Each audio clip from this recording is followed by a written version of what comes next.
৪৭ বছর পর ইসলামাবাদে সরাসরি শান্তি আলোচনা ইরান যুক্তরাষ্ট্র। যুদ্ধ শেষ করতে পাল্টাপাল্টি শর্ত।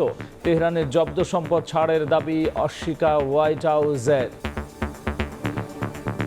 ওয়াশিংটনকে বিশ্বাস করতে পারছে না তেহরান। পারমাণবিক অস্ত্রের পথ না ছাড়লে বিধ্বংসী হামলার হুমকি ট্রাম্পের। And now we're going to open up the Gulf with or without them. No nuclear weapon.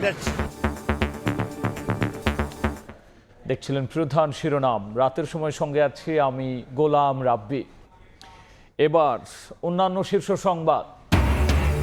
হাম সংক্রমণে আরও 2 শিশুর মৃত্যু। ভর্তি 950-র বেশি। সুস্থ হওয়ার আগেই হাসপাতাল ছাড়ায় জটিলতা। সারা দেশে টিকাদান শুরু 20 এপ্রিল। আগে নেওয়া থাকলে দিতে হবে ভ্যাকসিন। ডেঙ্গু চিকুনগুনিয়া মোকাবেলায় সর্বোচ্চ প্রস্তুতি সরকারের। খাল দখলকারীদের তালিকা করে ব্যবস্থার হুঁশিয়ারি। আগামী প্রজন্মের জন্য ঢাকাকে বাসযোগ্য করার প্রত্যয়। ভোজ্য তেলের বাজারে অস্থিরতা। বাড়তি দামে খোলা সয়াবিন বিক্রি। বোতলজাতের সঙ্গে গছিয়ে দেওয়া হচ্ছে অন্য পণ্য।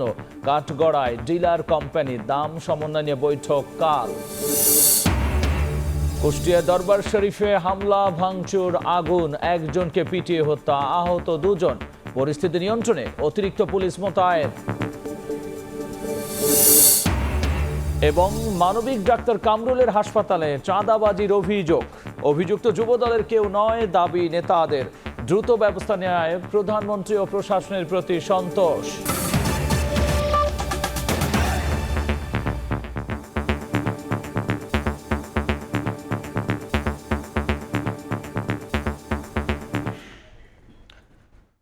অবিশ্বাস সন্দেহ নিয়েই ইসলামাবাদের শান্তি আলোচনায় ইরান ও যুক্তরাষ্ট্র।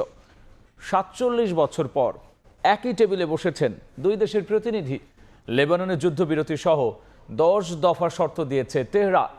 আর ওয়াশিংটনের পক্ষ থেকে 15 দফা দাবি তুলে ধরা হয়েছে।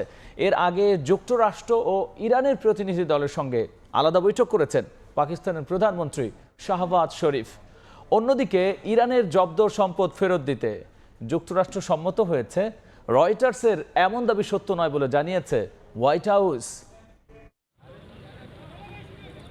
নজরবিহীন নিরাপত্তায় ইসলামাবাদের হোটেল সেরেনায় শুরু হয় যুক্তরাষ্ট্র ও ইরানের শান্তি আলোচনা। পাকিস্তানের মধ্যস্থতায় 2 দেশের বৈঠকের দিকে নজর গোটা বিশ্বের। পরোক্ষ আলোচনার পাশাপাশি ওয়াশিংটন ও তেহরানের প্রতিনিধিরা সরাসরি আলোচনায় অংশ নেয় বলে জানায় পাকিস্তানের রাষ্ট্রীয় টেলিভিশন পিটিভি। এর আগে শান্তি আলোচনার অংশ হিসেবে মার্কিন ভাইস প্রেসিডেন্ট জেডি ভ্যান্সের নেতৃত্বে যুক্তরাষ্ট্রের একটি প্রতিনিধি দল পাকিস্তানের প্রধানমন্ত্রী শাহবাজ শরীফের সঙ্গে বৈঠক করেন। বৈঠকে শাহবাজ শরীফ আশা প্রকাশ করেন এই সংলাপ মধ্যপ্রাচ্যে টেকসই শান্তি প্রতিষ্ঠার ক্ষেত্রে একটি ভিত্তি হিসেবে কাজ করবে। স্টিভ উইটকফ এবং জেরেড কুশনার সহ শীর্ষ মার্কিন কর্মকর্তারাও বৈঠকে উপস্থিত ছিলেন। মার্কিন ভাইস প্রেসিডেন্টের পাশাপাশি ইরানের স্পিকার মোহাম্মদ বাকির গালিবাফ এবং পররাষ্ট্রমন্ত্রী আব্বাস আরাকচির নেতৃত্বে একটি ইরানি প্রতিনিধি দলের সঙ্গেও বৈঠক করেন শাহবাজ শরীফ। আলোচনার টেবিলে ইরানের পক্ষ থেকে 10 দফার প্রস্তাব রাখা হয়েছে, আর যুক্তরাষ্ট্রের পক্ষ থেকে 15 দফা তুলে ধরা হয়েছে। এর মধ্যে ইরানের পারমাণবিক কর্মসূচি, অর্থনৈতিক নিষেধাজ্ঞা প্রত্যাহার এবং হরমুজ প্রণালীর নিয়ন্ত্রণ ইস্যুগুলো প্রাধান্য পায়। যুক্তরাষ্ট্র যেখানে পারমাণবিক কার্যক্রমে কঠোর সীমাবদ্ধতা চেয়েছে, ইরান সেখানে নিজেদের সার্বভৌমত্ব রক্ষা ও জব্দ করা অর্থ ফেরত পাওয়ার দাবিতে অনড়। এর আগে ইরান পক্ষ স্পষ্ট করেছে আলোচনায় তারা সদিচ্ছা নিয়ে এলেও যুক্তরাষ্ট্রের প্রতি আস্থা নেই। ইরানের স্পিকার মোহাম্মদ বাকির গালিবাফ জানিয়েছেন, অতীত অভিজ্ঞতায় ওয়াশিংটনের প্রতিশ্রুতি ভঙ্গই তাদের প্রধান উদ্বেগ। তেহরানের দাবি প্রকৃত চুক্তি হলে তবেই তারা পূর্ণ সহযোগিতা করবে, না হলে আলোচনা এগোনো কঠিন হবে। এদিকে কাতারে ইরানের জব্দ করা সম্পদ ফেরত দিতে যুক্তরাষ্ট্র সম্মত হয়েছে বলে ইরানি সূত্রের বরাতে জানায় বার্তা সংস্থা রয়টার্স, যদিও এমন দাবি অস্বীকার করেছে হোয়াইট হাউস। আলোচনার মধ্যেই সংঘাতময় পরিস্থিতি দেখা গেছে লেবানন সীমান্তে। ইসরায়েলি অবস্থানে রকেট হামলার দাবি করেছে হিজবুল্লাহ। ইসরায়েলি বাহিনীও লেবানন থেকে ড্রোন ও ক্ষেপণাস্ত্র হামলার কথা জানিয়েছে। এই সংঘাত যুক্তরাষ্ট্র ও ইরান আলোচনায় লেবানন ইস্যুকে আরও চাপ হিসেবে সামনে নিয়ে এসেছে। এরই মধ্যে মঙ্গলবার ওয়াশিংটনে লেবানন ইসরায়েল যুদ্ধবিরতি নিয়ে বৈঠকে হিজবুল্লাহ উপস্থিত থাকলে আলোচনায় না বসার কথা জানিয়েছে তেল আবিব। বরকতুল্লাহ, সময় সংবাদ। এই বিষয়টি নিয়ে বিস্তারিত আলোচনার জন্য স্টুডিওতে যুক্ত হয়েছেন সহকর্মী রবিউল ইসলাম আওলাদ। আমরা যাচ্ছি তার কাছে। রবিউল, আমরা যদি একটু বলি যে অনেক বছর পর এই যে বৈঠক, এবং একেবারে স্পেসিফিক্যালি বললে এই যুদ্ধবিরতি হবে কি হবে না, বা কোন দিকে যাচ্ছে আসলে যুদ্ধের মোড়, এটি নিয়ে আলোচনা কি হলো আসলে? ধন্যবাদ রাব্বি। আসলে বিশ্ব শান্তি বা এই আঞ্চলিক যে নিরাপত্তা, মধ্যপ্রাচ্যে যে সংঘাত, সেই সংঘাত বন্ধে কিন্তু আজকের যে বৈঠক, সেই বৈঠকটি কিন্তু খুবই গুরুত্বপূর্ণ। আমরা কিছু তথ্য আছে একটু দেখে নিতে চাই। রাবি, এখন পর্যন্ত যে সংঘাত বন্ধ হচ্ছে, সংঘাত চলছে, সেই সংঘাত বন্ধে যে আলোচনা চলছে, এই আলোচনাকে একই সঙ্গে আন্তর্জাতিক মিডিয়া তাৎপর্যপূর্ণ এবং ঐতিহাসিক বলে আখ্যা দিয়েছে। কারণ ইরানের ইসলামী বিপ্লবের পর এই প্রথমবার কিন্তু একই টেবিলে, অর্থাৎ মুখোমুখি সরাসরি বৈঠকে অংশ নিয়েছে যুক্তরাষ্ট্র এবং ইরান এবং পাকিস্তানের মধ্যস্থতায়। আরেকটি বিষয় যে জেডি ভ্যান্স কিন্তু এই বৈঠকের একটি ইতিবাচক কথা বলেছে। তারা বলেছে যে ইরানের যদি সদিচ্ছা থাকে তাহলে কিন্তু তারা সহযোগিতা করতে প্রস্তুত। অর্থাৎ যুক্তরাষ্ট্র ইরানের বিরুদ্ধে যে পদক্ষেপগুলো নেওয়ার কথা বলছে, একই সঙ্গে ইরানের যে পরমাণু কর্মসূচি থেকে শুরু করে বিভিন্ন উস্কানিমূলক তাদের দাবি বলা হচ্ছে, সেটি যদি তারা বন্ধ করে তাহলে তারা ইরানকে সহযোগিতা করতে পুরোপুরি প্রস্তুত। বিশেষ করে ইরানের উপর দীর্ঘদিন ধরে যে অবরোধ রয়েছে, অর্থনৈতিক নিষেধাজ্ঞা রয়েছে, সেই নিষেধাজ্ঞা তুলে নেওয়ার পাশাপাশি অন্যান্য যে দাবি রয়েছে হয়তো সেগুলো তারা ইতিবাচকভাবে দেখবে। তবে আরেকটি বিষয়, ইরান কিন্তু সাফ জানিয়েছে তারা যুক্তরাষ্ট্রকে বিশ্বাস করে না এবং তাদের এই বিষয়ে আসলে কি, মানে কেন বিশ্বাস করছে না? তারা কি কোনো ইঙ্গিত দিয়েছে? ইরানের বিশ্বাস না করার বহুমুখী কারণ রয়েছে। প্রথমত কারণ হলো আমরা সর্বশেষ যে 40 দিনের যুদ্ধ দেখলাম, সংঘাত দেখলাম, এই সংঘাতের আগে কিন্তু আলোচনা চলছিল দুপক্ষের মধ্যেই এবং সেই আলোচনা উভয় পক্ষ বলছিল ইতিবাচকভাবে আগাচ্ছে। কিন্তু সেই আলোচনার মধ্যেই কিন্তু আমরা দেখলাম যে হামলা চালিয়ে বসলো যুক্তরাষ্ট্র এবং তারও আগে যে ইরান, ইসরায়েল এবং যুক্তরাষ্ট্রের যে 12 দিনের একটি যুদ্ধ ছিল, সেই যুদ্ধও কিন্তু ঠিক একইভাবেই শুরু হয়েছে। আমরা দেখেছি যে জেনেভায় এবং ওমানের দফায় দফায় আলোচনা হলো যুক্তরাষ্ট্রের সাথে এবং সেই আলোচনায় ইতিবাচক অগ্রগতি হলো। তারও আগে আমরা দেখেছি যে মার্কিন প্রেসিডেন্ট ডোনাল্ড ট্রাম্পের আগে, অর্থাৎ বারাক ওবামার আমলে কিন্তু একটি চুক্তি হয়েছিল 6 জাতিগোষ্ঠীর সঙ্গে ইরানের এবং সেই চুক্তি অনুযায়ী কিন্তু আমরা দেখেছি যে এই চুক্তিতে ইরানের যে পরমাণু কর্মসূচি, সেই পরমাণু কর্মসূচি সীমিত করার পরিবর্তে, অর্থাৎ এটার পরিবর্তে কিন্তু তাদেরকে যে অর্থনৈতিক নিষেধাজ্ঞা, সেই নিষেধাজ্ঞা শিথিলের কথা ছিল। কিন্তু ডোনাল্ড ট্রাম্প ক্ষমতা আসার পরপরই কিন্তু সেই চুক্তি থেকে যুক্তরাষ্ট্র বের হয়ে যায় এবং বের হওয়ার পাশাপাশি এরপরেই কিন্তু আমরা দেখলাম যে দুই দেশের মধ্যে উত্তেজনা ধীরে ধীরে বাড়তে থাকলো। আরেকটি বিষয় যে আলোচনা ব্যর্থ হলে কিন্তু হামলার হুমকি দিয়েছেন ডোনাল্ড ট্রাম্প। তিনি বলেছেন যে ইরানের সহযোগিতা ছাড়া এবং সহযোগিতা ছাড়াও তিনি যে কোনো উপায়ে কিন্তু হরমুজ প্রণালী খুলতে পারেন, সেই ধরনের একটা হুঙ্কার দিয়েছে। তিনি এর আগেও কিন্তু রাব্বি আমরা দেখেছি হুঙ্কার দিয়েছেন। তিনি বলেছেন যে ইরানের গোটা সভ্যতা তিনি ধ্বংস করে দেবেন, কিন্তু এর পরেও কিন্তু আমরা দেখলাম যুদ্ধবিরতি আসছে। তার হুমকি, অর্থাৎ তিনি মুখে যেটি বলছেন তিনি কিন্তু বাস্তবে আরেকটি হচ্ছে। আরেকটি বিষয় যে শর্ত মেনে আলোচনা থেকে সরে যাওয়ার ইঙ্গিত দিয়েছে কিন্তু ইরানও। এই যে আমরা যে কথাটা বললাম গোলাম রাব্বি, তিনি বলেছেন যে চুক্তি থেকে বের হয়ে গেলে, অর্থাৎ ইরান যদি চুক্তি না মানে তাহলে কিন্তু সর্বশক্তি প্রয়োগ করে আবারও হামলা চালানো হবে। তবে সেক্ষেত্রে রবিউল, আমি যদি একটু জানতে চাই, অনেক বিশ্লেষক এভাবে লিখছেন যে এই যে যুক্তরাষ্ট্রের বসা, এটা কি যুক্তরাষ্ট্রের একটু নমনীয় হয়ে আসা নাকি?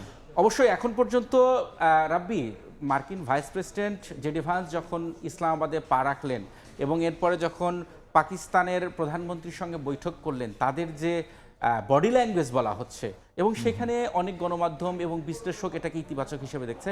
তবে রাব্বি, আপনার সাথে আলোচনায় আসবো, আমরা একটু যে বিষয়ে আলোচনা করেছিলাম যে ডোনাল্ড ট্রাম্প কিন্তু সাংবাদিকদের সঙ্গে কথা বলেছেন। সেই সাংবাদিকদের কথা বলার সময় তিনি ইরানের উপর কিন্তু হুঙ্কার দিয়েছেন। এ সংক্রান্ত একটা প্রতিবেদন আছে রাব্বি, আমরা একটু দেখে তারপরে আলোচনায় আসবো। মধ্যপ্রাচ্যের সংঘাত বন্ধে কূটনৈতিক প্রচেষ্টার মাঝেই ইরানকে কড়া ভাষায় সতর্ক করেছেন মার্কিন প্রেসিডেন্ট ডোনাল্ড ট্রাম্প। বিশ্বের অন্যতম গুরুত্বপূর্ণ বাণিজ্যিক রুট হরমুজ প্রণালী নিয়ে তিনি হুঁশিয়ারি দিয়ে বলেন, আন্তর্জাতিক এই জলপথ ইরান বন্ধ করে রাখলেও তা খুব শিগগিরই উন্মুক্ত করা হবে। এক্ষেত্রে তেহরানের সহযোগিতা ওয়াশিংটন তোয়াক্কা করছে না বলে মন্তব্য তার।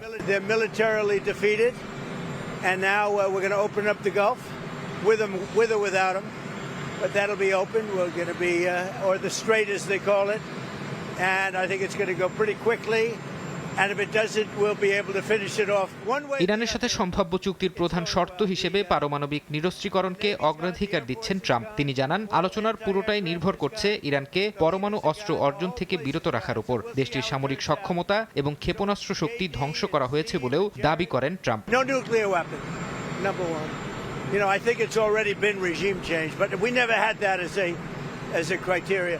No nuclear weapon. That's সাংবাদিকদের সঙ্গে আলাপকালে ট্রাম্প ইরানের সঙ্গে দীর্ঘদিনের অমীমাংসিত আলোচনার কঠোর সমালোচনা করেন। বলেন, বিভিন্ন মার্কিন প্রেসিডেন্টের সাথে ইরান শুধু আলোচনা করে সময় নষ্ট করেছে, তবে তার প্রশাসন সেই পথে হাঁটবে না। ফারহাদ চৌধুরী, সময় সংবাদ। রাব্বি, আমরা প্রতিবেদনটি দেখলাম। এই প্রতিবেদন ট্রাম্প কিন্তু একটা গুরুত্বপূর্ণ কথা বলেছে, আপনি কি খেয়াল করেছেন? সেটি হলো তিনি বলেছেন যে ইরানের শীর্ষ নেতৃত্বের আমরা হত্যা করেছি, কিন্তু এটি কোনো শর্ত ছিল না। অর্থাৎ ট্রাম্প যে মুহুর্মুহু বোমাবর্ষণ করলো ইরানের মাটিতে, তাদের সব কিছু ধ্বংস করে দাবি করলো, কিন্তু তার যে লক্ষ্য, সেই লক্ষ্য কিন্তু অর্জিত হয়নি। অর্থাৎ যুদ্ধে যে আসলে কোনো সমাধান না, তিনি সেটা বুঝতে পেরেছেন এবং বোঝার কারণেই হয়তো এই আলোচনা। আরেকটি বিষয়, যে এই আলোচনায় যে গুরুত্ব পাচ্ছে, অর্থাৎ ইসলামাবাদের শান্তি আলোচনা চলছে, সেই শান্তি আলোচনায় এখন পর্যন্ত ইরান এবং যুক্তরাষ্ট্রের পক্ষ থেকে যে বিষয়গুলো গুরুত্ব পাচ্ছে, সেটি হলো লেবানন ইস্যু কিন্তু গুরুত্বপূর্ণ একটা ফ্যাক্টর হয়ে কাজ করেছে। কারণ ইরানি বরাবরই দাবি করেছে যদি ইরানের উপর হামলা বন্ধ হয়, পাশাপাশি লেবাননেও যুদ্ধ বিরতি কার্যকর করতে হবে। কিন্তু আমরা দেখি যে ইসরায়েল তা তোয়াক্কা করছে না এবং সেখানে হামলা হচ্ছে, এবং এটি একটি গুরুত্বপূর্ণ ফ্যাক্টর হয়েছে।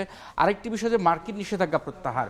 ইরান কিন্তু বরাবরই তারা নিষেধাজ্ঞা প্রত্যাহারের দাবি জানিয়েছে এবং তাদের যে সম্পদ, অর্থাৎ কাতার সহ এবং যে বিদেশি যে ব্যাংকগুলো রয়েছে, সেই ব্যাংকে তাদের যে সম্পদ রয়েছে, সেই সম্পদ তারা চেয়েছে। আরেকটি বিষয়, যে পারমাণবিক ক্ষেপণাস্ত্র কর্মসূচি, তারা পরমাণু কর্মসূচি সীমিত করার কথা বলছে, কিন্তু ইউরেনিয়াম সমৃদ্ধকরণ কর্মসূচি চালু রাখতে চায়, পাশাপাশি তাদের যে ক্ষেপণাস্ত্র ব্যবস্থা, সেটিও তারা অটল থাকতে চায়।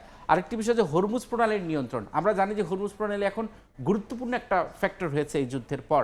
দেখেছি তারা এই হরমুজ প্রণালী বন্ধের পর কিন্তু বিশ্ব জ্বালানি ব্যবস্থা কিন্তু একদম মুখ থুবড়ে পড়ে গেছে। বিশ্বের বিভিন্ন দেশে জ্বালানি সংকট দেখা দিয়েছে, যার কারণে এটার নিয়ন্ত্রণ তারা রাখতে চায়।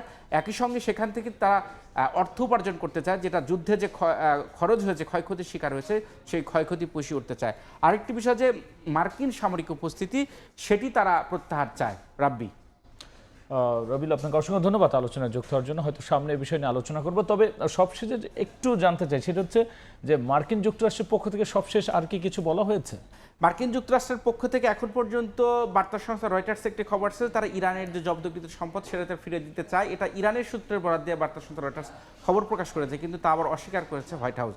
তবে এখন পর্যন্ত ইতিবাচক অবস্থানে রয়েছে যুক্তরাষ্ট্র, না হলে এই আলোচনা কিন্তু এতদূর আগাতো না। অসংখ্য ধন্যবাদ আপনাকে। আপনাকেও ধন্যবাদ।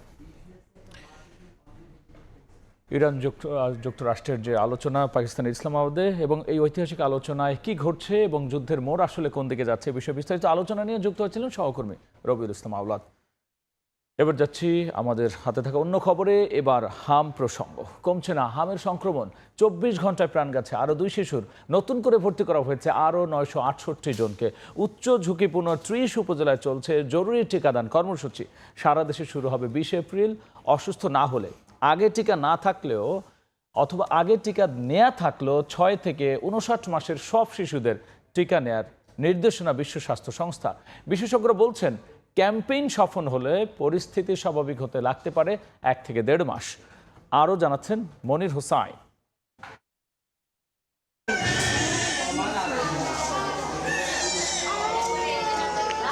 দেশজুড়ে বাড়ছে হামের প্রাদুর্ভাব, প্রতিদিনই বাড়ছে আক্রান্ত ও মৃত্যুর সংখ্যা। পরিস্থিতি মোকাবেলায় ইতোমধ্যে নানা উদ্যোগ নিয়েছে সরকার। 5 এপ্রিল থেকে দেশের উচ্চ ঝুঁকিপূর্ণ 18 জেলার 30টি উপজেলায় শুরু হয়েছে জরুরি টিকাদান কর্মসূচি। 12 এপ্রিল ঢাকার 2 সিটি, ময়মনসিংহ ও বরিশাল সিটিতে এবং 20 এপ্রিল সারা দেশে একযোগে শুরু হবে টিকা কার্যক্রম। সংশ্লিষ্টরা বলছেন, টিকা কার্যক্রম সফল হলে কমতে পারে হামের প্রাদুর্ভাব।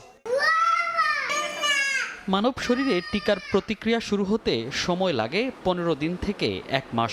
একথা জানিয়ে বিশেষজ্ঞরা বলছেন, সে হিসেবে টিকা কার্যক্রম সফল হলে আক্রান্তের সংখ্যা কমতে সময় লাগতে পারে 1 মাস। যখনই কোনো টিকা দিচ্ছেন, এক সেল অ্যান্টিবডি তৈরি করছে, আরেক সেল মেমোরি হিসাবে স্টকে হয়ে গেল। ওই মেমোরি সিলটা করবে কি, দ্বিতীয় যখন আপনি টিকা দিচ্ছেন অলরেডি তৈরি হয়ে গেছে, কিন্তু তখন দ্বিতীয় টিকা দেওয়ার পর কিন্তু দ্বিতীয় ডোজ দেওয়ার পর কিন্তু অ্যান্টিবডি তৈরি হতে সময় লাগে না। সুতরাং 1 মাস টাইমের মধ্যে কিন্তু শুরু হয়ে যায় অ্যাকশন। রোগীর সংখ্যা কমে আসবে 1 মাসের মাথায়, তবে মৃত্যুর সংখ্যা কমতে আমাদের আরও 1 মাস অপেক্ষা করতে হবে। কারণ এখন যারা ইতিমধ্যেই খুব খারাপ অবস্থায় পৌঁছেছে, হাসপাতালে আছে বা হাসপাতালে বাইরে আছে, তাদেরকে সেবা দিয়ে সুস্থ করা এবং নতুন যে গুরুতর রোগীর সংখ্যা, সেটা ধীরে ধীরে কমে আসবে। চলমান জরুরি ক্যাম্পেইনে টিকা নেয়া শিশুদের চলতি বছর জুনে আবার বুস্টার ডোজ নেয়ার পরামর্শ দিচ্ছেন জনস্বাস্থ্য বিশেষজ্ঞ। একটা টিকায় আংশিক প্রতিরোধ ক্ষমতা হয়, 2টো টিকা হলে সেটা পরিপূর্ণ, এমনকি শতকরা 100% প্রতিরোধ ক্ষমতা অর্জন হয়। তো এখন যে জরুরি টিকাগুলো হচ্ছে, জুন মাস থেকে সম্ভবত আবার গণটিকা দেওয়া শুরু হবে, তখন এরাও কিন্তু টিকা দিতে হবে। বিশ্ব স্বাস্থ্য সংস্থা বলছে আগে হামের টিকা নেওয়া থাকলেও 6 মাস থেকে 59 মাসের সব শিশুদের হামের টিকা নিতে হবে। তবে যাদের জ্বর কিংবা হাসপাতালে ভর্তি তাদের অসুস্থ অবস্থায় টিকা নেওয়া যাবে না। মনির হোসাইন, সময় সংবাদ, ঢাকা। এদিকে ডেঙ্গু চিকুনগুনিয়া মোকাবেলায় মশা নিধন ও পরিচ্ছন্নতা অভিযান চালিয়েছে 2 সিটি কর্পোরেশন। ঢাকা দক্ষিণ সিটির প্রশাসক বলেছেন, জনগণ সচেতন না হলে সুফল মিলবে না। আর ঢাকা উত্তর সিটির প্রশাসক জানিয়েছেন, দলীয় প্রভাবে থামবে না খাল উদ্ধার অভিযান। এদিকে অবৈধ দখলদারদের বিরুদ্ধে আইনি পদক্ষেপ নেওয়ার কথা জানিয়েছেন স্থানীয় সরকার প্রতিমন্ত্রী। আর আগামী প্রজন্মের জন্য বাসযোগ্য ঢাকা গড়ে তোলার উপর জোর দিয়েছেন সড়ক পরিবহন ও রেল মন্ত্রী।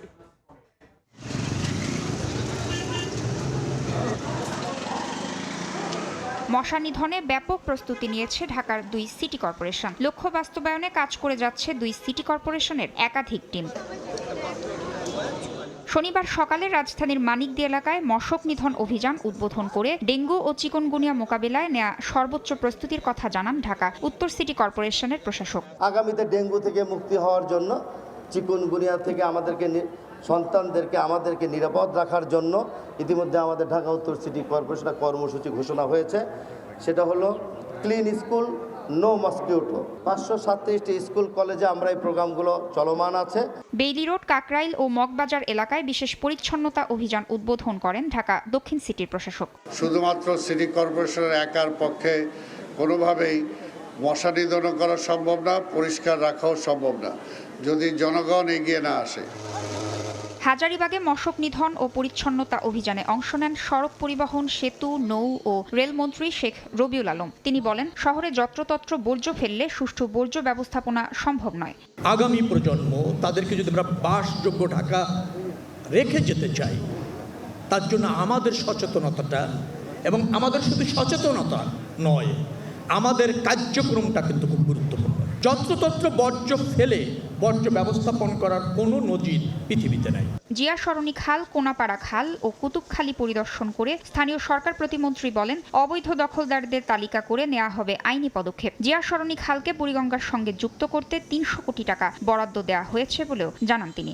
আমরা প্রথমে দখলমুক্ত করব এবং অবৈধ দখলদারের তালিকা করে আমাদের বিদ্যমান আইনে তাদের বিরুদ্ধে যে ব্যবস্থা নেওয়ার বিধিবিধান রয়েছে সে অনুযায়ী তাদের বিরুদ্ধে ব্যবস্থা নেওয়া হবে ইনশাআল্লাহ। মাননীয় প্রধানমন্ত্রী জিয়া সরণি খালটি এই পর্যন্ত এসে বুড়িগঙ্গা নদীকে কানেক্ট করবার জন্য উনি 300 কোটি টাকা বরাদ্দ করেছেন। আগামী প্রজন্মের জন্য বাসযোগ্য শহর গড়তে সিটি কর্পোরেশনের কার্যকর পদক্ষেপের পাশাপাশি জনগণের সচেতনতার উপর জোর দেন মন্ত্রী ও সিটি প্রশাসকেরা। তাসনিয়া নিশাত, মিম, সময় সংবাদ, ঢাকা। রাতের সময়ে আরও থাকছে।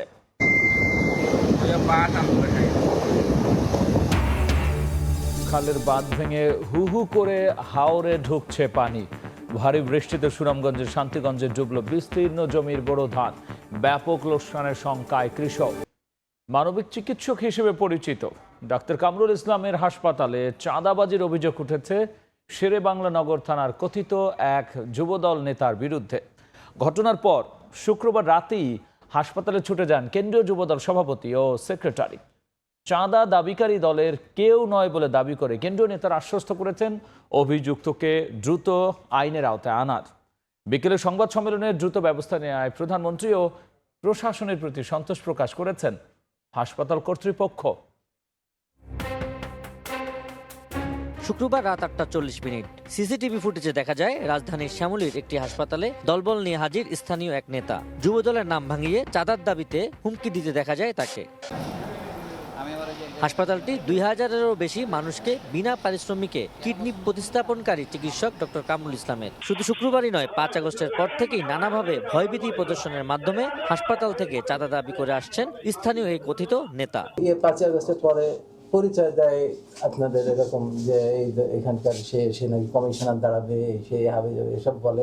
অভিযোগ শুনে মধ্যরাতে হাসপাতালটিতে ছুটে যান যুবদলের কেন্দ্রীয় নেতারা। ডাক্তার কামরুলকে আশ্বাস দেন সব ধরনের সহযোগিতার। যুবদলের কেউ এখানে আসে নাই, আসবে না ইনশাল্লাহ, দায়িত্ব আমরা নিলাম। আইন প্রয়োগকারী সংস্থার ঊর্ধ্বতন কর্তৃপক্ষের সাথে কথা বলেছি, তারাও ইতিমধ্যে মাঠে নেমেছে। যুবদলের কথা বলতেছে, কিন্তু যুবদলে এই নামে কেউ কিন্তু আমাদের নাই। দ্যাট মিনস সংগঠনের নামটা তারা ব্যবহার করতেছে। এদিকে শনিবার বিকেলে এই ঘটনায় সংবাদ সম্মেলন করে হাসপাতাল কর্তৃপক্ষ। জানানো হয়, হাসপাতালের খাবারের টেন্ডার বাতিল করায় ক্ষুব্ধ হয়ে মব সৃষ্টি করে চড়াও হন যুবদল নেতা পরিচয় দেয়া মঈনুদ্দিন। তো এটা তো আমি ব্যবসা প্রতিষ্ঠান, আমি তো এটা থেকে টাকা রিটার্ন পাই না। আমি বাজারে গিয়ে দেখি যে এত দামের বেশি ভ্যারিয়েশন, তখন আমি বললাম যে না, কেউ কিনতে পারবে না, আমি নিজে যাই বাজারে কিনবো। এটাতে এসে রাগ।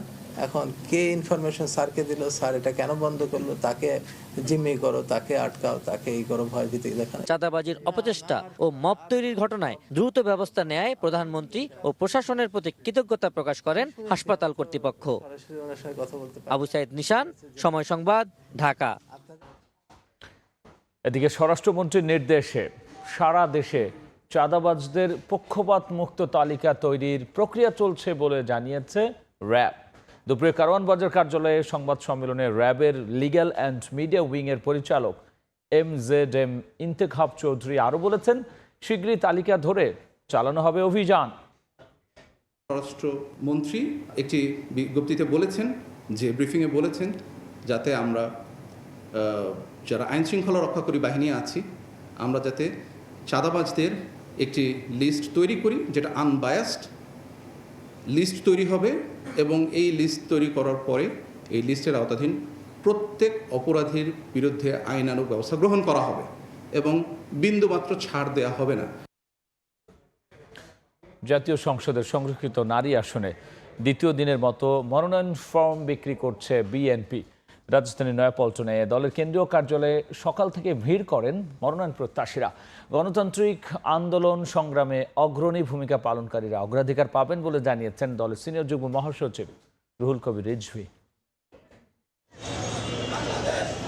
সংরক্ষিত ৩৬টি নারী আসনের বিপরীতে দলীয় মনোনয়ন পেতে শনিবার সকাল থেকে দ্বিতীয় দিনের মতো উৎসব মুখর পরিবেশ বিএনপির নয়াপল্টন কেন্দ্রীয় কার্যালয়ে। দেশের বিভিন্ন প্রান্ত থেকে জড়ো হন মনোনয়ন প্রত্যাশীরা।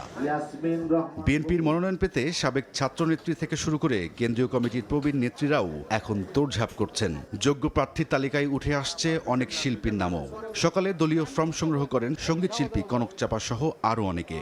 যোগ্যতা, অভিজ্ঞতা এবং বিগত সময়ে মাঠের ভূমিকা সবকিছু বিবেচনা করেই নারী আসনের মনোনয়ন চূড়ান্ত করবে বলে আশা মনোনয়ন প্রত্যাশীদের। দল তাগিদের মনোনয়ন করবেন, তাগিদের পাশাপাশি মেধা এবং যোগ্যতা সবকিছু মিলে ইনশাল্লাহ আমি আশাবাদী। আমি মনে করি দল আমাকে মনোনয়ন দিবে, আমি মনোনয়ন প্রত্যাশী। আমি আশাবাদী দল আমাকে মূল্যায়ন করবে। সৎ এবং নিষ্ঠাবান থেকে মানব সেবা করাই আমার একমাত্র উদ্দেশ্য। সংসদ নির্বাচনের মতোই সংরক্ষিত আসনে প্রার্থী বাছাই করবে দলটি। কেন্দ্রীয় কার্যালয়ে দলের সিনিয়র যুগ্ম মহাসচিব রুহুল কবির রিজভী জানান, গণতান্ত্রিক প্রক্রিয়া অনুসরণ করে আন্দোলন সংগ্রামে আগ্রহী ভূমিকা যারা রেখেছেন তাদের অগ্রাধিকার দেওয়া হবে। আন্দোলন সংগ্রামে যাদের ভূমিকা রয়েছে এবং যাদের দক্ষতা রয়েছে পার্লামেন্টে কথা বলার এবং সমাজে যাদের অত্যন্ত সুনাম আছে, তাদেরকেই নিশ্চয়ই দল বাছাই করবে। রোববার শেষ হচ্ছে মনোনয়ন ফর্ম বিক্রি কার্যক্রম। ২১ এপ্রিল জমাদানের শেষ সময় হলেও এরই মধ্যে জমা পড়েছে প্রায় ২ শতাধিকের বেশি ফর্ম। রায়দুল ইসলাম শুভ, সময় সংবাদ, ঢাকা। জনগণের স্বার্থ রক্ষায় সরকারকে ছাড় দেবে না ১১ দল, এমন হুঁশিয়ারি দিয়ে জামায়াত আমির বলছেন, আবারও অধিকার পিষ্ট করা ষড়যন্ত্র শুরু হয়েছে। রাজধানীতে শ্রমিক কল্যাণ ফেডারেশনের সম্মেলনে জুলাই সনদ বাস্তবায়নে সরকারকে বাধ্য করার হুঁশিয়ারি দিয়েছেন বিরোধী দলের নেতারা। রাজধানীর সোহরাওয়ার্দী উদ্যানে বাংলাদেশ শ্রমিক কল্যাণ ফেডারেশনের ত্রিবার্ষিক জাতীয় সম্মেলনে অংশ নেন ১১ দলীয় ঐক্যের শীর্ষ নেতারা। এনসিপি আহ্বায়ক নাহিদ ইসলাম অভিযোগ করেন, ক্ষমতার স্বার্থে গণবিরোধী রূপ ধারণ করেছে সরকার। জামায়াত নেতারা বলছেন, যারা গণভোটের রায়ে আস্থা রাখেনি তারা ফ্যাসিবাদের পথে হাঁটছে। জনগণের ভোটকে যারা গ্রহণ করে নাই তারা জনগণের পক্ষের বন্ধু হইতে পারে নাই। অতএব গণভোট যারা আজকে গ্রহণ করলো না তারা কিন্তু ফ্যাসিস্ট সরকারের পথে যাত্রা করেছে। ক্ষমতায় আসার পরে তারা গণতন্ত্রের বিরুদ্ধে সংগ্রাম শুরু করেছে। কথায় বলে, যে যায় লঙ্কায় সেই হয় রাবণ। আজকে রাবণ হয়ে গিয়েছে। ক্ষমতার স্বার্থে জনগণের রক্তের কথা ভুলে গিয়েছে বর্তমান বিএনপির সরকার। প্রধান অতিথির বক্তব্যে জামায়াত আমির ডাক্তার শফিকুর রহমান হুঁশিয়ারি দেন, জনগণের স্বার্থ রক্ষায় সরকারকে বিন্দু পরিমাণ ছাড় দেওয়া হবে না। জনগণের অধিকার আবার পায়ের তলায় পিষ্ট করার পায়ে তারা শুরু হয়েছে। জনগণের অধিকারের ব্যাপারে আমরা সরকার কিংবা যে কোনো কর্তৃপক্ষকে ইনশাআল্লাহ চুল পরিমাণ ছাড় দেব না। সম্মেলনে অ্যাডভোকেট আতিকুর রহমানকে সভাপতি এবং লস্কর মোহাম্মদ তসলিমকে সেক্রেটারি করে শ্রমিক কল্যাণ ফেডারেশনের ৭৫ সদস্যের কেন্দ্রীয় কমিটি ঘোষণা করা হয়। শফিক মুন্সি, সময় সংবাদ, ঢাকা। কুষ্টিয়ার ফিলিপনগরে শামীম রেজা নামে একজনকে পিটিয়ে হত্যা করা হয়েছে, আহত হয়েছেন আরও 2 জন। দুপুরে একটি দরবার শরীফে এ হামলার ঘটনা ঘটে। পরিস্থিতি নিয়ন্ত্রণে অতিরিক্ত পুলিশ মোতায়েন করা হয়েছে। দরবার ঘেরাওয়ের পর শুরু হয় ভাঙচুর, দেয়া হয় আগুন। কুষ্টিয়ার দৌলতপুরের ফিলিপনগরের শনিবার দুপুরে চালানো হয় এই হামলা। সম্প্রতি দরবারের অনুসারীদের উদ্দেশ্যে দেয়া শামীম রেজা ওরফে জাহাঙ্গীরের একটি বক্তব্যের ভিডিও ছড়িয়ে পড়ে সামাজিক যোগাযোগ মাধ্যমে। এতে ক্ষুব্ধ হন এলাকার কিছু মানুষ। এর জেরেই ঘটে হামলা ভাঙচুরের ঘটনা। আমি ভ্যান দিয়ে আগে বাড়ানি গেলে আমার ভ্যান কিন্তু বাড়ার দিচ্ছে না। এমন ভাবে আগুন ধরাচ্ছে যে চারিদিক থেকে আগুন ছিটায় পড়ছে। আমার বাড়ি একেবারে নিকটে। ভ্যানে এবং অটোতে কিছু লোক স্লোগান দিতে আসলো যে শামীম বাবার আস্তানা ভেঙে দাও, গুড়িয়ে দাও। বিকেলের দিকে দরবার থেকে গুরুতর আহত অবস্থায় শামীম ও তার 2 অনুসারীকে উদ্ধার করে উপজেলা স্বাস্থ্য কমপ্লেক্সে নেয় পুলিশ ও ফায়ার সার্ভিস। চিকিৎসাধীন অবস্থায় মৃত্যু হয় শামীমের। ময়নাতদন্তের জন্য মরদেহ পাঠানো হয় সদর হাসপাতাল মর্গে। 20 সালের এই ভিডিও হওয়ার পর নাকি উনি অ্যারেস্ট হয়েছিল। তো ওই ভিডিওটাকে আবার কিছু মানুষ এটাকে সোশ্যাল মিডিয়াতে আবার নতুন করে প্রচার করেছে। সেই প্রচারের প্রেক্ষিতে হঠাৎ করে এখানে তারা অ্যাটাক করেছে। আটক নেই, মামলার বিষয়ে আমরা তাদের আত্মীয় স্বজন, তার ভাই আছে এখানে, কি যেন ভদ্রলোকের নাম বলেন, উনি প্রাইমারি স্কুলের শিক্ষক ছিলেন, এই পাশেই থাকেন উনি। ওনার সাথে আমার কথা হয়েছে, ওনারা এজাহার দিবেন। ঘটনার পর এলাকায় দেখা গেছে থমথমে পরিস্থিতি। মোতায়েন করা হয়েছে অতিরিক্ত পুলিশ সদস্য। সময় সংবাদ, কুষ্টিয়া। রাতের সময়ে আরও থাকছে। ঐতিহাসিক চন্দ্রাভিযান শেষে পৃথিবীতে আর্টেমিস 2 মিশনের 4 নভোচারী। ক্যালিফোর্নিয়া উপকূলে সফল অবতরণ। 2028 সালে মানুষকে চাঁদে পাঠানোর আশা নাসা। জ্বালানি তেলের জন্য এক পাম্প থেকে আরেক পাম্পে ঘুরছেন যানবাহন চালকরা। তেল পেতে অপেক্ষা করতে হচ্ছে 8 থেকে 10 ঘন্টা। খোলা পাম্পের মালিকরা বলছেন বেশিরভাগ বন্ধ পাম্পের প্রভাব পড়ছে। জ্বালানি কৃত্রিম সংকটের জন্য অসাধু চক্রকে দায়ী করছেন গ্রাহকরা। কাঠফাটা রোদ আর তীব্র গরমে ঘন্টার পর ঘন্টা এই অপেক্ষা জ্বালানি তেলের জন্য। ভোগান্তিতে পড়া চালকরা জানান, কেউ এসেছেন রাত 3টায়, কারো অপেক্ষা ছাড়িয়েছে 8 থেকে 10 ঘন্টা।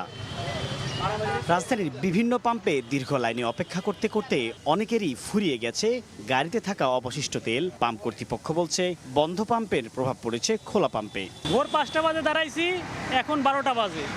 আরো কয় ঘন্টা লাগবে তা জানি না, আমরা ধারণা করতেছি আরো 5-7 ঘন্টা লাগবে যাইতে। 7 ঘন্টা আমি অন দ্য ওয়েতে।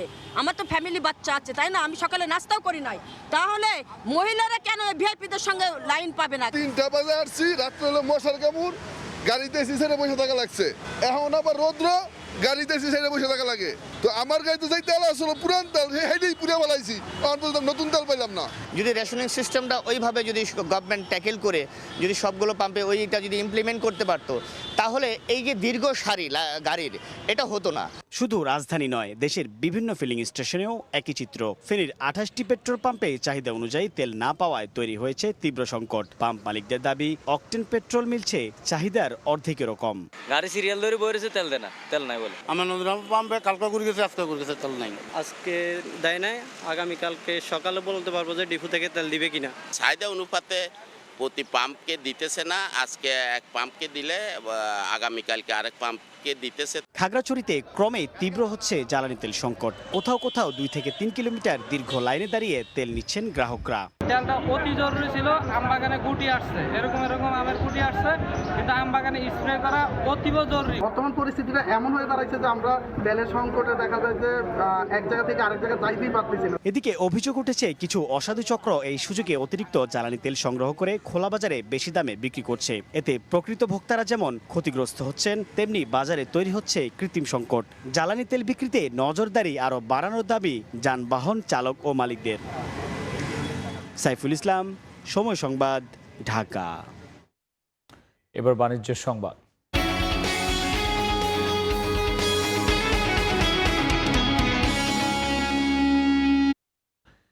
বাড়তি দামে বিক্রি হচ্ছে খোলা সয়াবিন ও পাম তেল। বোতলজাত তেলের সঙ্গে গছিয়ে দেওয়া হচ্ছে অন্য পণ্য।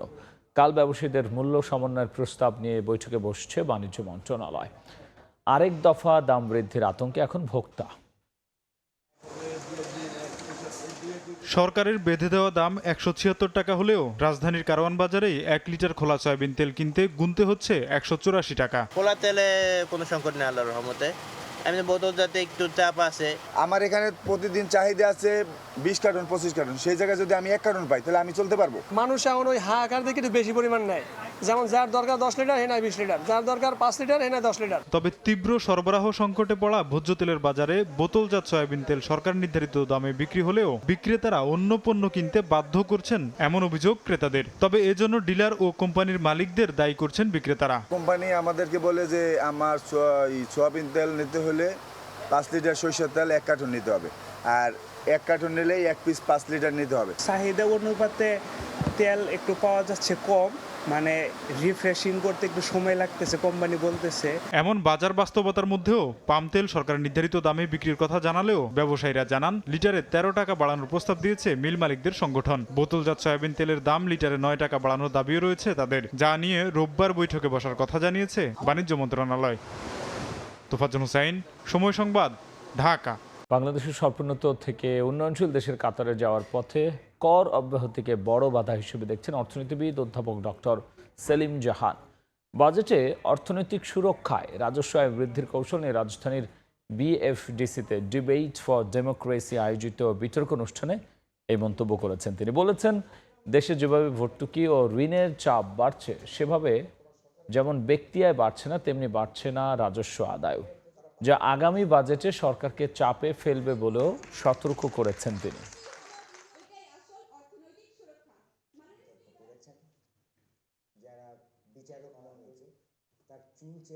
প্রত্যেকটা বাজেটেরই একটা উন্নয়ন দর্শন থাকা দরকার। আপনি কি বাজেট প্রণয়ন করছেন দারিদ্র্য কমানোর জন্যে, প্রবৃদ্ধি বাড়ানোর জন্যে?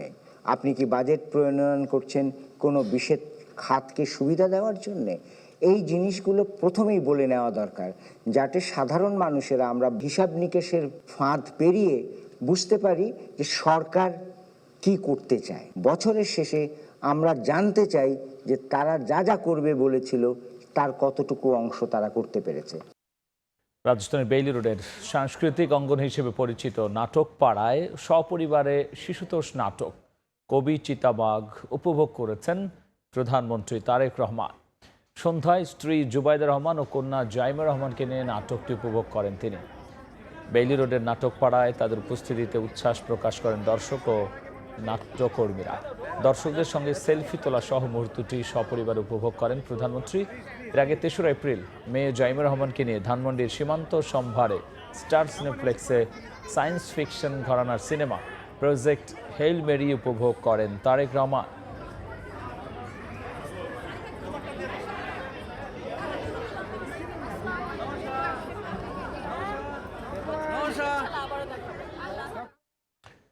সুনামগঞ্জে খালের বাঁধ ভেঙে হাওরে ঢুকছে পানি, আর এতে তলিয়ে গেছে বিস্তীর্ণ জমির বড় ধান। দুপুরে বৃষ্টির পানির তোড়ে সাপের দায়ের খালের বাঁধ ভেঙে যায়, এতে দেখার হাওরে পানি ঢুকে ফসল তলিয়ে যায়। পানি নিষ্কাশন না হলে আরও ফসল তলিয়ে যাওয়ার শঙ্কা কৃষক। এবছর দেখার হাওরে 24,000 হেক্টর জমিতে বড় আবাদ হয়েছে। বোয়ালখালী, আনোয়ারা, পটিয়া, হাটহাজারী, ডাঙ্গুনিয়া ও সীতাকুণ্ডকে যুক্ত করে নতুন মাস্টার প্ল্যান চূড়ান্ত করতে যাচ্ছে চট্টগ্রাম উন্নয়ন কর্তৃপক্ষ সিডিএ। শহরের ওপর চাপ কমাতে 1 সিটি 2 টাউন কনসেপ্টে সীমানা বাড়িয়ে 1255 বর্গ কিলোমিটার করার সিদ্ধান্ত নিয়েছে সংস্থাটি। স্বাক্ষর ত্রিপুর ক্যামেরায় কমলদের রিপোর্ট। চট্টগ্রাম সিটি কর্পোরেশনের অধিভুক্ত 170 বর্গ কিলোমিটারের বাইরে গিয়ে প্রথমবারের মতো উত্তর চট্টগ্রামের সীতাকুণ্ডের বাঁশবাড়িয়া, হাটহাজারীর ফতেহাবাদ কাটিরহাট, রাঙ্গুনিয়ার কাপ্তাই গৌডন, দক্ষিণ চট্টগ্রামের বোয়ালখালী, পটিয়া এবং আনোয়ারাকে নিজেদের সীমানায় আনার পরিকল্পনা অনেকটা চূড়ান্ত করেছে চট্টগ্রাম উন্নয়ন কর্তৃপক্ষ সিডিএ। 2022 সাল থেকে শুরু হওয়া মাস্টার প্ল্যান প্রণয়নে এবার নগরকে ছড়িয়ে দিতে যুক্ত করা হচ্ছে 6টি উপজেলাকে। মূল শহরটা যদি কর্ণফুলীর এই পারে থাকলেও ওই পারেও একটু নাগরিক সুবিধা দিয়ে একটি দ্বিতীয় নগর হবে, যেটা 1 সিটি টু টাউন। নতুন মাস্টার প্ল্যান বাস্তবায়নের ক্ষেত্রে নিজেদের সক্ষমতা বাড়ানোর পাশাপাশি অংশীজন সংস্থাগুলোকে এই প্রক্রিয়ায় সংযুক্ত করার পরামর্শ এই প্রকৌশলী নেতার। এটাকে ফলপ্রসূ করতে গেলে তার ক্যাপাসিটিকে বাড়াতে হবে। প্রাথমিক পরিকল্পনা অনুযায়ী উত্তর এবং দক্ষিণ চট্টগ্রামে নাগরিক সুযোগ সুবিধা সম্বলিত দুটি স্যাটেলাইট টাউন গড়ে তোলা হবে। একই সঙ্গে থাকবে শিল্প কারখানা গড়ে তোলার আলাদা প্রকল্প। শহর কেন্দ্রিক যদি হয় তাহলে কিন্তু হবে না, ওই সমস্ত জায়গার মানুষ এই জায়গায় আসবে না। তো সুতরাং তাদেরকেও সেই সমস্ত ফ্যাসিলিটিস দিয়ে ওই সমস্ত জায়গায় তৈরি করতে হবে। চট্টগ্রাম শহরের অভ্যন্তরে চলাচলের জন্য যেমন শহীদ ওয়াসিম ফ্লাইওভারে টোল দিতে হয়, তেমনি জেলার আনোয়ারা যেতে পতেঙ্গা টানেল, পটিয়া যেতে শাহ আমানত সেতু এবং বোয়ালখালীতে দিতে হয় কালুরঘাট সেতুর টোল। আর এই উপজেলাগুলোকে সংযুক্ত হচ্ছে চট্টগ্রাম উন্নয়ন কর্তৃপক্ষের মাস্টার প্ল্যানে। শহরের মাঝখানে যদি নদী থাকে তাহলে দুপারে টোল নেওয়া, দুই পারের জনসাধারণ থেকে টোল নেওয়ার কোনো আইন নাই, বিধান নাই। চট্টগ্রাম প্রকৌশল বিশ্ববিদ্যালয় থেকে ব্যাটিং চূড়ান্ত হলে চলতি বছরের ডিসেম্বরের আগে অনুমোদনের জন্য পাঠানো হবে এই মাস্টার প্ল্যান। কমল দে, সময় সংবাদ, চট্টগ্রাম। ঐতিহাসিক চন্দ্রাভিযান শেষে নিরাপদে পৃথিবীতে ফিরলেন 4 নভোচারী। স্থানীয় সময় শুক্রবার বিকেল 5টা 7 প্রশান্ত মহাসাগরে ক্যালিফোর্নিয়ার সান ডিয়েগো উপকূলে সফলভাবে অবতরণ করেন আর্টেমিস 2 মিশনের নভোচারীরা। 2018 সালে মানুষকে চাঁদে পাঠানোর আশা নাসার। যুক্তরাষ্ট্রের ক্যালিফোর্নিয়া থেকে লস্কর আল মামুনের রিপোর্ট।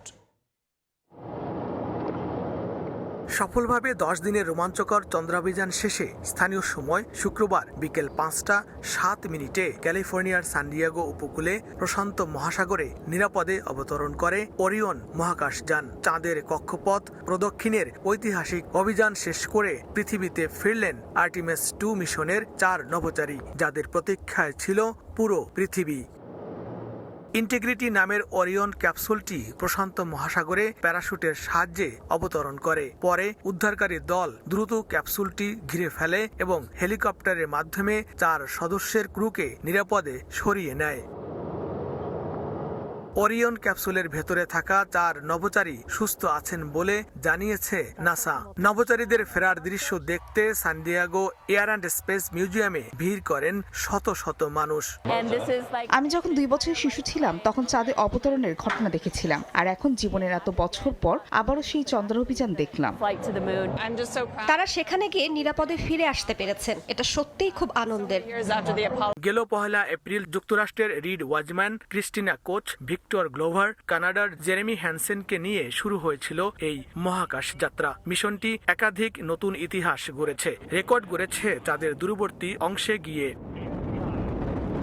নভোচারীরা এই চন্দ্র অভিযানে বিরল অভিজ্ঞতার সাক্ষী হয়েছেন। তারা চন্দ্রপৃষ্ঠে অন্তত 6টি উজ্জ্বল উল্কাপাতের ঝলক সরাসরি দেখেছেন। লস্কর আল মামুন, সময় সংবাদ, ক্যালিফোর্নিয়া, যুক্তরাষ্ট্র। নিউজিল্যান্ডের বিপক্ষে প্রথম 2 ওয়ানডের জন্য বাংলাদেশের 15 সদস্যের দল ঘোষণা করেছে ক্রিকেট বোর্ড। নিজেদের প্রথম অ্যাসাইনমেন্টে কোনো পরীক্ষা নিরীক্ষার দিকে হাঁটেনি হাবিবুল বাশার সুমন বাহিনী। পাকিস্তানের বিপক্ষে সবশেষ ওয়ানডে সিরিজ জয়ী দলের সদস্যদেরকেই রেখে দেওয়া হয়েছে এখানে। তবে পরবর্তীতে দল নিয়ে পরীক্ষা চালানো হবে বলে জানিয়েছেন প্রধান নির্বাচক। বিশ্বকাপের 6 মাস আগেই দল চূড়ান্ত হয়ে যাবে বলেও বিশ্বাস তার। আনুষ্ঠানিকভাবে দায়িত্বে বিসিবির নির্বাচক প্যানেল। নিউজিল্যান্ড সিরিজ সামনে রেখে দল ঘোষণা করলেন হাবিবুল বাশার। তারাও ভরসা রাখলেন গাজী আশরাফ হোসেন লিপুর রেখে যাওয়া দলটার উপর। স্কোয়াডে নতুনত্ব না থাকলেও কিছুটা ভিন্নতা আছে কার্যক্রমে। দল ঘোষণার আগে পরে যেখানে লিপুর প্যানেলকে পাওয়া যেত না, সেখানে নতুন নির্বাচকরা ব্যাখ্যা দিলেন স্কোয়াড নিয়ে। সবশেষ পাকিস্তানের বিপক্ষে সিরিজে অপরিবর্তিত স্কোয়াড। ঘরের মাঠে নিউজিল্যান্ডের বিপক্ষে প্রথম 2 ওয়ানডেতে অধিনায়ক মেহেদী হাসানের সঙ্গী পুরনো সতীর্থরা, সহ অধিনায়কও নাজমুল হোসেন শান্ত। আমাদের ওপেনিংটা অনেকদিন ধরে আমি বলি আনসেটেলই, কারণ একটা যে কোনো ভালো টিমের দেখবেন যে ওপেনিংটা সবসময় সেটেল থাকে, মানে জানে একটা পার্টনারশিপ, ওপেনিং এর পার্টনারশিপের ব্যাপার থাকে। ওই পার্টনারশিপটা হওয়াটা কিন্তু খুব ইম্পর্টেন্ট। কিছু জায়গায় আছে যেখানে আমরা ডেফিনেটলি চিন্তা ভাবনা করছি, এখানে আমরা কাজ করবো। বাট একটা কথা বারবার বলছি যে আমি কাজ করব বাই নট স্যাক্রিফাইসিং মানে বাংলাদেশের বেস্ট 11 বাদ দিয়ে। আমার কাছে টপ রেটিং সেটাই। দল গঠন নিয়ে অধিনায়ক মেহেদী হাসান মিরাজের মতামত শুনেছে নির্বাচক প্যানেল। 2027 বিশ্বকাপের পথ সহজ করতে র্যাঙ্কিংয়ের উন্নতিতে নজর, যে কারণে পিএসএল এ থাকা ক্রিকেটারদেরও রাখা হয়েছে স্কোয়াডে। বৈশ্বিক আসর বিবেচনায় আগামী 6 মাসের মাঝে পরীক্ষা নিরীক্ষা শেষ করতে চান বাশার। বিশ্বকাপের 4-5 মাস 6 মাস আগে বলছি, ম্যাক্সিমাম তার একটা ম্যাচ বেশি সময় নিতে পারি, বাট আমি চাইবো 6 মাসের মধ্যে আমাদের ওয়ার্ল্ড কাপ টিমটা সেটেল করে ফেলতে। পরের দিকে যেন আমাদের ইঞ্জুরি হলে আলাদা কথা, বাট আমাদের চিন্তা ভাবনা প্ল্যানিংটা সেটা এর মধ্যে ঠিক। নতুন নির্বাচক প্যানেল সোচ্চার সাকিব ইস্যুতেও যোগাযোগ হয়েছে টাইগারদের সাবেক অধিনায়কের সঙ্গেও। তারেক হাসান শিমুল, সময় সংবাদ, ঢাকা। এ পর্যায়ে শীর্ষ সংবাদ জানিয়ে দিচ্ছে আরও একবার। 47 বছর পর ইসলামাবাদে সরাসরি শান্তি আলোচনা। ইরান যুক্তরাষ্ট্র যুদ্ধ শেষ করতে পাল্টাপাল্টি শর্ত। তেহরানের জব্দ সম্পদ ছাড়ের দাবি অস্বীকার হোয়াইট হাউসে। হাম সংক্রমণে আরও 2 শিশুর মৃত্যু, ভর্তি 950-ও বেশি। সুস্থ হওয়ার আগে হাসপাতাল ছড়ায় জটিলতা। সারা দেশে টিকাদান শুরু 20 এপ্রিল। আগে নেওয়া থাকলেও দিতে হবে ভ্যাকসিন। এবং ডেঙ্গু চিকুনগুনিয়া মোকাবেলায় সর্বোচ্চ প্রস্তুতি সরকারের। খাল দখলকারীদের তালিকা করে ব্যবস্থার হুঁশিয়ারি। আগামী প্রজন্মের জন্য ঢাকাকে বাসযোগ্য করার প্রত্যয়। এই ছিল রাতের সময়। এরপর দেখবেন সম্পাদকীয়। সঙ্গেই থাকুন সময়।